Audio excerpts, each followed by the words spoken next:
Hello, everyone. Thank you for joining us. My name is Cindy Soto. I'm an equity advisor in the Mayor's Office for Equity and Racial Justice.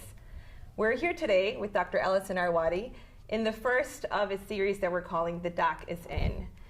We are excited to be answering your questions on what you've probably been thinking and related to coronavirus. Anything that you'd like to share, please go to our Facebook page or to Twitter, and you can use hashtag AskDrArwady. Dr. Arwady, thank you for joining us. Of course. The public has been keeping up with all of your recommendations. Good. And I'm sure that they would like to learn a little bit more about you and what brought you here today. Can you share with the public just some information about who you are and how did you get here today? Sure.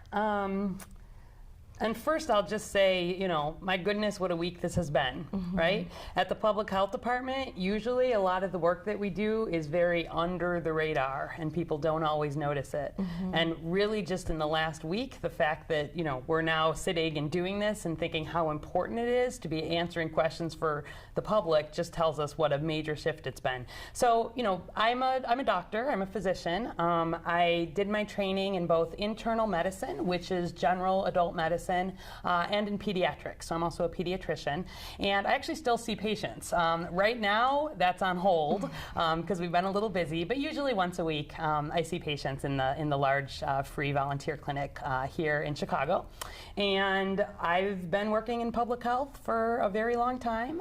I've done a lot of outbreak response previously. I actually had training through the CDC, something called the Epidemic Intelligence Service, which was a multi-year, 2-year training program after I was done with all my medical training to learn about how to respond to outbreaks. And so, in a sense, this is the kind of work that I've been doing for a long time, and it's I never ever want to be working on things like this, but at least I know that if we're working on it, it's something that not just me, but my team has prepared for, has expertise in, and we've got partners all across Chicago who have been thinking about preparing for a time like this.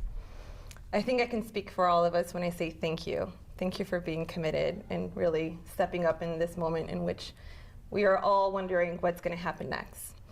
Talking about your history, though, I'm curious to hear about how your family reacts to this. This is probably not the first time that they've seen you having to address the day-to-day, updates to something as serious as this virus. Can you share a little bit more about how your family might be reacting to this moment? Yeah. So one of the reasons why I thought it was a good idea to do some of this on Facebook and to take questions directly from the public is because all I'm doing all day is answering questions. I'm answering questions from my family. I'm answering questions as I walk down the street. I'm answering questions at work because this is affecting absolutely everybody. And so I'll tell you a little bit actually about maybe the details of my family so that as people are trying to, I know, understand how this all fits in. What does it look like? Like, how do all of these major changes in the last week actually play out in the decisions that I make every day? What am I doing with my kids? What am I doing with my work decisions? What am I doing with the people in my life who may be older and have vulnerable, some of these underlying medical conditions that make them more vulnerable? So just to give you sort of a concrete idea, my sister-in-law is a social worker. She regularly sees kids who have special needs often and are in therapy, might be for anxiety or other issues. Right now, just this last weekend, she's been figuring out how to see those patients, via telehealth, through the computer or through the phone.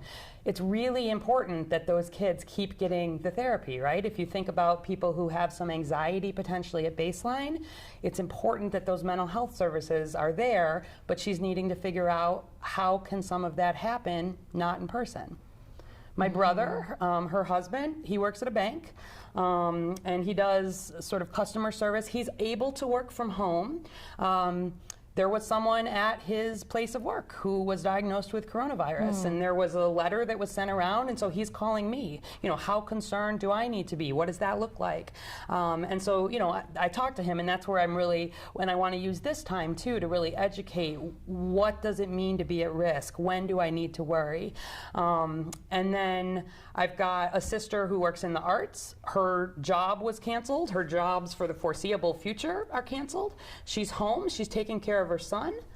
She's checking in on my mom, who is older, has some underlying health conditions. So my sister is bringing my mom groceries, is making sure that she has medications or other things that she may need, and also thinking, not just about someone like my mom, but who else in the community may need some additional help.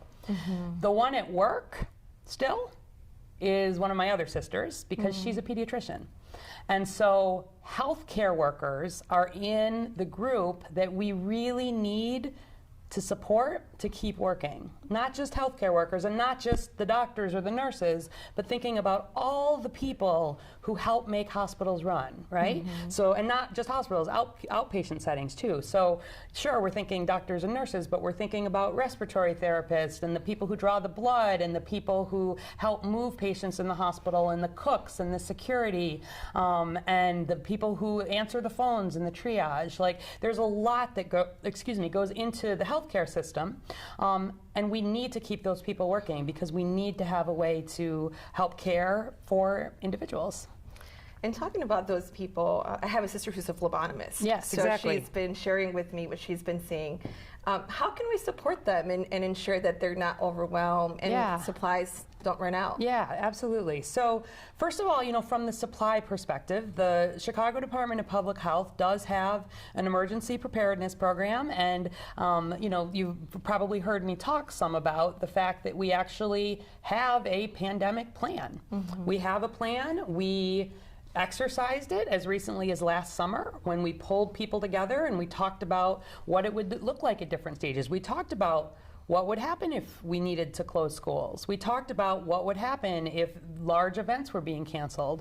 We talked about what would we need to do as a city to support the people who need to stay at work, the healthcare workers, the other people who are in public safety and provide our water and our transit and the things that we really need to help. But also, how do we support the many people who are not like my family, who can sort of stay home and continue to work from home and can figure out, at least some of them, ways to keep money coming in. We know there are a lot of people in Chicago who live paycheck to paycheck and who may have trouble even with basic needs like food. And so we've thought about all this in advance. We have plans. We have supplies that we keep in storage ready to be able to deploy to our healthcare setting especially. We are already deploying some of that out. We certainly look to the federal government for the further, the even larger support on that beyond what's available here in Chicago. But we are prepared as a city, and we've been using that plan. And as you saw, when the decision was made, announced on Friday that the schools were going to be closing, just 2 hours later, the city of Chicago stood up and said, "Here's the plan. Here's how we're feeding kids. Here's what we're thinking about related to education. Here's what we're going to do to recognize that there are some people who need to keep working. How do we make sure their kids are being taken care of?" And we know that there are kids who are unstably housed and other things. And so that plan did not get made up, in those 2 hours. Obviously, it's a huge burden on families. There's a lot of problem solving happening every day around the city, at the big city level, but also on the individual level. So to go all the way back to what can I do? What can I do right now? One is that certainly, as you've heard us say, we really are wanting people who would be more vulnerable, would be more likely to potentially have a serious illness if they had coronavirus, or more likely to potentially die. We want those people really home as much as they can be. So that's the folks over 60, especially over 70, especially over 80, if they have underlying conditions like heart and lung disease, like diabetes or immune conditions. So if you know folks like that, right? If you've got folks in your family or your neighbors that you want to be able to think about, if you're cooking dinner, can you bring dinner to them? if you're going to the grocery store, can you pick up things? If you're picking up prescriptions, could you pick up prescriptions for some of those folks? And the same thing if you've got healthcare workers, like bring them dinner, like ask them what they need. Can you help take care of their kids potentially? Thank you so much. Yeah. And I think maybe, can we elaborate a little bit on the symptoms? Like, Yes. how can people identify as being those within, the vulnerable stage, but also, like, if they do experience symptoms, what can they, how can they react to that? So let's take a step all the way back, because Yeah. I know people are sort of at different stages in terms of how much they've maybe been paying attention to coronavirus. And certainly after this week, everybody's paying good attention to coronavirus. But when we think about how people present, like what do their symptoms actually look like with coronavirus? It presents kind of like the flu. It presents with fever, with cough, maybe with shortness of breath. You can't tell from looking at somebody whether this is flu, and we still definitely have a lot of flu circulating in Chicago, or whether it's coronavirus. But I want to make the point that the reason we talk a lot about these more vulnerable populations is that a lot of people have a really mild illness from coronavirus, especially when we look at the data internationally. Kids in particular have, for the most part, none of this is 100%, but for the most part, children who've not had underlying medical conditions have not had very serious illness usually. We've not seen a lot of deaths in that population, 20s, 30s, 40s. People generally, they don't, they feel ill, but they don't even need to go to the hospital. And what we've seen here in Chicago has been bearing that out. I think in the days to come, we'll talk some more about data, and we'll talk about sort of what are we seeing here in Chicago. But most of the people with coronavirus that we know of in Chicago right now are not even in the hospital. They're at home. Some of them didn't even need to be admitted to the hospital. They're in isolation at home. We want to make sure they're not spreading disease. But this is not for people who have mild illness. We actually don't even need them, frankly, to go to the hospital. The ones we were, and internationally, about 80% of people fall into that mild category where you're not even needing admission. But then in about 15 to 20%, those people have more serious illness. They start to have more trouble breathing, potentially pneumonia, things like that. They do need to be admitted to the hospital. And then in around 5%, maybe a little more, people need to go to the intensive care unit. And then about 1%, or 1 in 100 people, when we look internationally, 1 to 2% do die. And so when we talk about the importance of protecting these people who are older and these people with the underlying conditions, it's because I do not want them in the hospital. I do not want them in the intensive care unit. I really, obviously, do not want people to die. So if they're not going to the hospital, how are they being diagnosed? Right. So certainly there's been a lot of conversation about testing, and testing is really now ramping up much more, especially on the commercial side, which is great. We've been getting some news at the federal level that there's been some more rapid approval for some more rapid tests. I do think we're going to be seeing some more availability, but I guess the most important thing, frankly, is that if somebody is if someone's not feeling well, okay, the most important thing is really to stay home, and really to go out if they're needing to seek urgent medical care. And if somebody is really not feeling well, of course we want them to go to the hospital, right? We're going to keep having conversations about testing, I think, as this develops more and as we have more opportunities. But I do want people to understand that if in terms of if they are starting to feel ill, like even just starting to feel ill, that's the time to absolutely stay home. We've got most people home anyway, but for some of the essential workers and people who are out, when we've been talking to folks here in Chicago who have coronavirus, and we say, when did your symptoms start? And they say, well, on Thursday was when my cough was bad, I was having a fever. But then we say, but really, if we back up a little bit, and they say, yeah, a couple days before that, I wasn't feeling that well. And most of the time, we would I mean, this is normal for us, that I would say if I wasn't feeling too well, I'd say, oh, I'm going to wait a couple of days and see what progresses.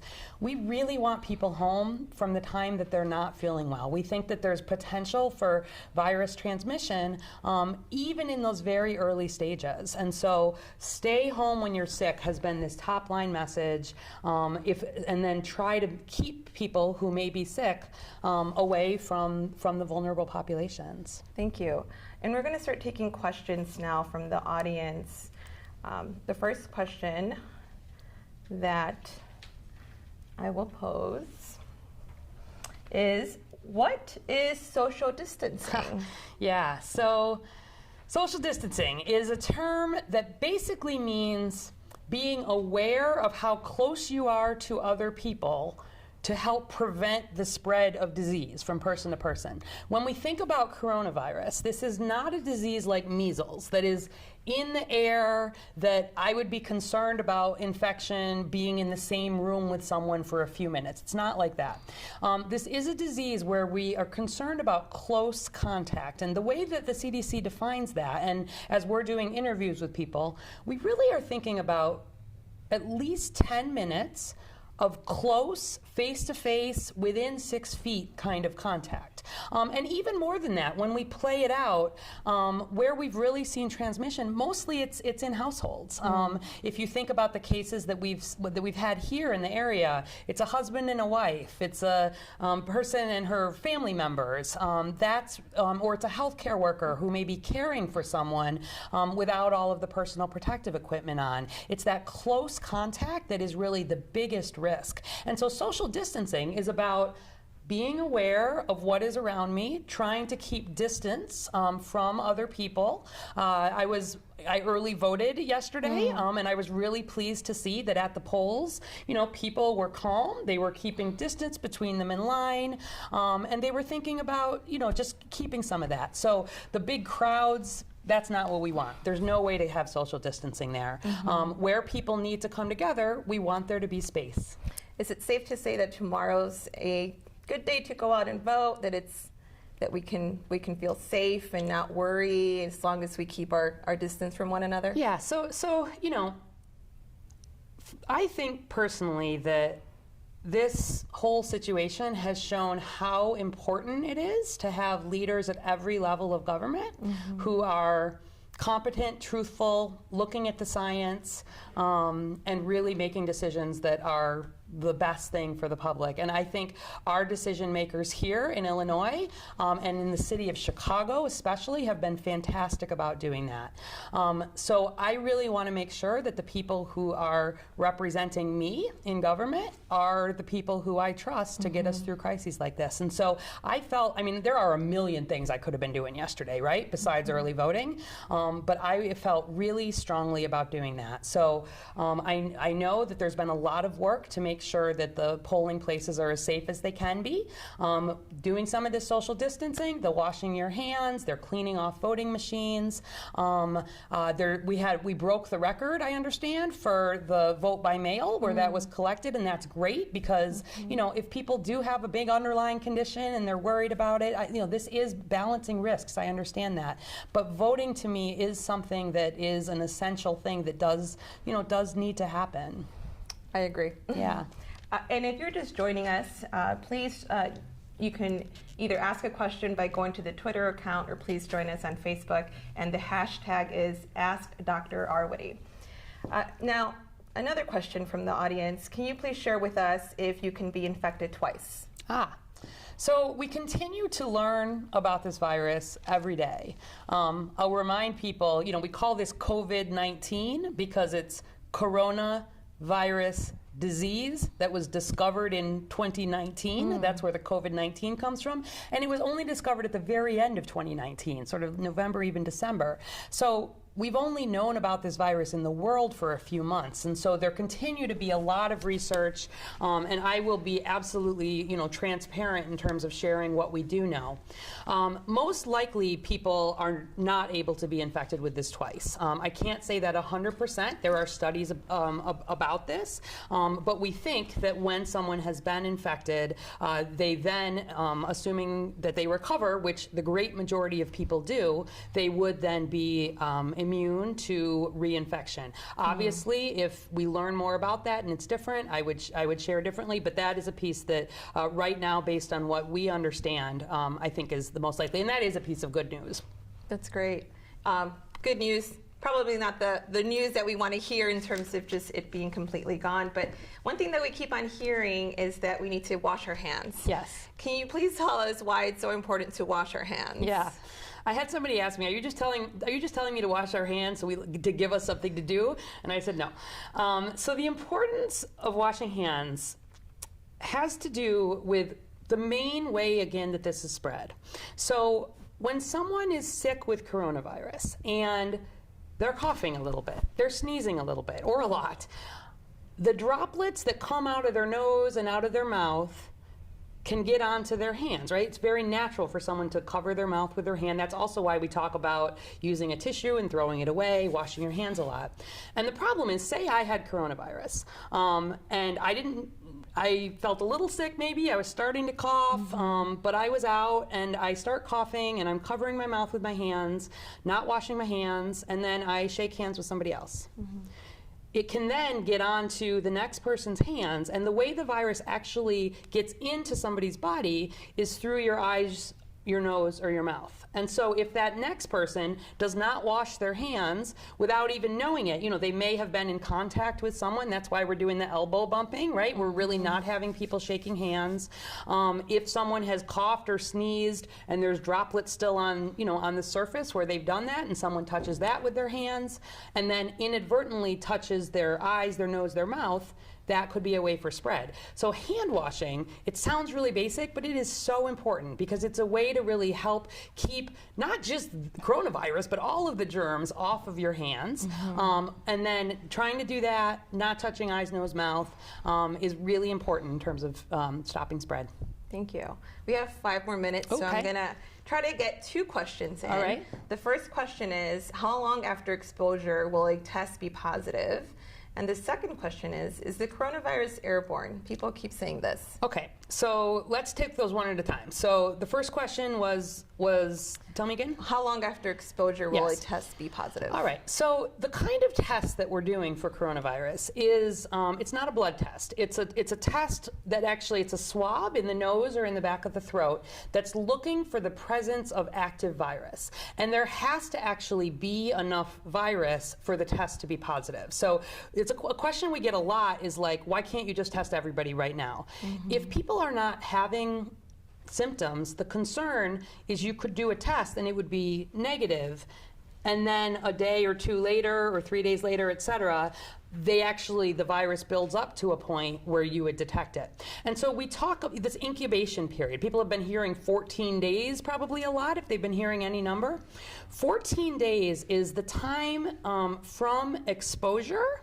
So like if somebody has potentially been exposed to coronavirus, the time, sort of the longest time out that we think it would take for someone to actually develop symptoms and become sick. So if you are exposed to somebody with coronavirus, you don't get sick right away. It takes at least a couple of days, and then would be, usually it's sort of in 5 to 6 days, but the most would be 14 days out. And so we watch people for 14 days and we ask them to watch their symptoms because we want to make sure that the test is being done at a time when somebody has symptoms. Does that make sense?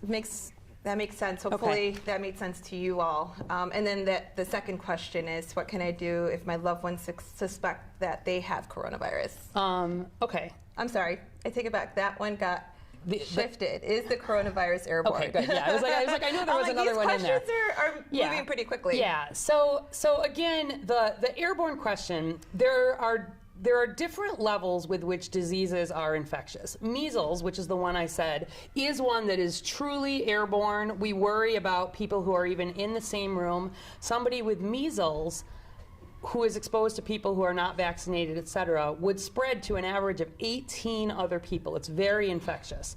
Coronavirus, we think about one person with coronavirus, on average in the world, spreading it to 2 to 3 people.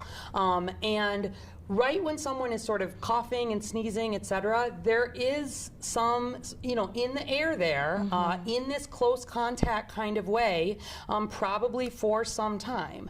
But it is not airborne that it is out in the world broadly where there would be exposures. So the emphasis on, again, the social distancing, trying to limit the close contact, recognizing that where we're seeing spread in Chicago and around the world, it's largely in people who share homes and share close contact, really has to do with that. So you can't say 100% that there is no potential in a space around somebody in this close contact. There's a short period where those droplets are settling, that they're technically in the air, but it's not airborne in the way that a measles or one of these other diseases would be. Does that make sense? That makes sense. And so social distancing from the public, from your loved ones, might want to practice some separation from folks at home. Well, people, if someone is sick, certainly. We know, human touch is absolutely a part of life, right? And we know that families are